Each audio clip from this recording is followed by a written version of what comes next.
Actually আমি Mangaldai college ইউনিটৰ পৰা মই মুখ্য প্ৰশাসনিক সচিবৰ দায়িত্বত আছিলোঁ। আমি মঙলদৈ কলেজ ইউনিট সুদীৰ্ঘ 13 বছৰ পিছত মঙলদৈ মহাবিদ্যালয়ত কলেজ ইউনিটখন খুলিবলৈ PR আহমেদ দাৰ নেতৃত্বত সক্ষম হৈছোঁ। তাৰ 3 মাহ পিছতে আমি মঙলদৈ মহাবিদ্যালয়ত সাধাৰণ নিৰ্বাচনত ছাত্ৰ একতাৰ যি সাধাৰণ নিৰ্বাচন 2025-26 বৰ্ষৰ এই সাধাৰণ নিৰ্বাচনত সভাপতি সাধাৰণ সম্পাদকে আদি কৰি মুখ্য 3টা পদত আমি জয়লাভ কৰিবলৈ সক্ষম হৈছিলোঁ। আৰু এই কথাটো গোটেই অসমবাসীয়ে গম পাইছে।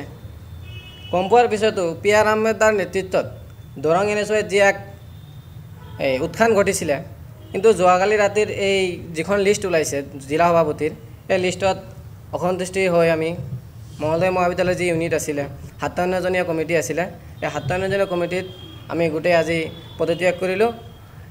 আমি পদত্যাগ কৰিলোঁ আৰু আমাৰ অসম ৰাজ্যিক NSY লগতে অসম প্ৰদেশ কংগ্ৰেছ কমিটিৰ সভাপতি মাননীয় গৌৰৱ গগৈ ডাঙৰীয়াক জনাবলৈ বিচাৰিছোঁ যে একচুৱেলি আমি ইমান দিনে ৰাতিয়ে কষ্ট কৰাৰ ফলত 6000 মেম্বাৰশ্বিপ কৰিছিলোঁ। আমি মঙলদৈ মহাবিদ্যালয়, খাৰুপেটীয়া মহাবিদ্যালয়, পণ্ডিত দীনদয়াল উপাধ্যায় আদৰ্শ মহাবিদ্যালয় 6000 মেম্বাৰশ্বিপ জমা দিয়াৰ পিছত লগতে আমি ধনো দিছিলোঁ মেম্বাৰশ্বিপৰ লগতে।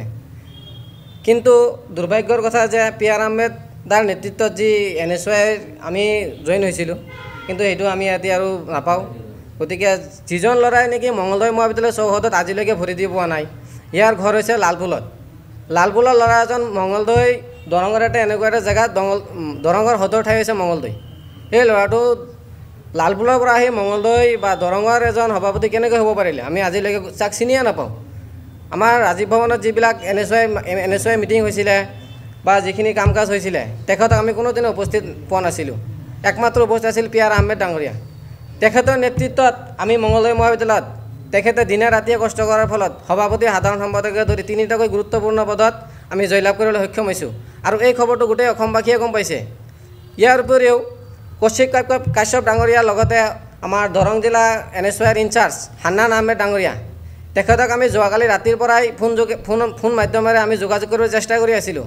কিন্তু তেখেত দুৰ্ভাগ্যৰ কথা যে তেখেতক আমাৰ ফোন ৰিচিভ কৰা নাই অথবা সিহঁতৰ ফোন বন্ধ ৰাখিছে। কিয়? কাৰণ ইয়াতে নিশ্চয় ধনৰ লেনদেন হৈছে। ধনৰ লেনদেন নহ'লে আজি PR আহমেদ ডাঙৰীয়াৰ নেতৃত্বত NSY যি ধৰণে আগুৱাই গৈছিলে, কিন্তু আব্দুল্লা শেখ নে কিবা নাম আছে নতুনকৈ নিযুক্তি পোৱা সভাপতিজন, তেখেতক আমি কোনোদিনে মঙলদৈতো দেখাও পোৱা নাই। ফাৰুক আব্দুল্লা, তেখেতক মঙলদৈ কোনোদিনে দেখাও পোৱা নাই আমি। কিয়?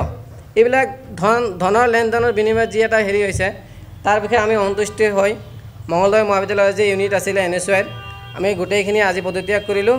এইখিনিয়ে ধৰা আমি ধন দিয়াখিনি তথ্য আছে। আমাৰ পৰা যিখিনি মেম্বাৰশ্বিপৰ আমাৰ ধন লৈছিলে সেইখিনি তথ্য আমাৰ হাতত আছে। অসম ৰাজ্যিক NSYৰ পৰা লৈছিলে। আমি কেছ পইচাত দিছিলোঁ 50,000 টকা আৰু অনলাইন মাধ্যমত 30,000 টকা দিছিলোঁ। এইটো আপোনাৰ 3 মাহমান হৈছে, 3 মাহ আগত।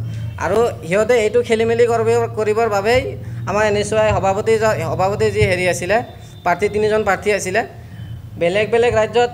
আপোনালোকে চাওক, NSY সভাপতি চব ৰাজ্যতে হেৰি হৈ গ'ল, এপইণ্ট হৈ গ'ল। আমাৰ অসমত নহ'ল কাৰণ ধনৰ বিনিময়ত আজি এইখিনি হ'বলৈ সক্ষম হ'ল। কাৰণ 26ৰ নিৰ্বাচন আছে, যিহেতু 26ৰ নিৰ্বাচনত সিহঁতৰ বহুত ধনৰ প্ৰয়োজন হ'ব।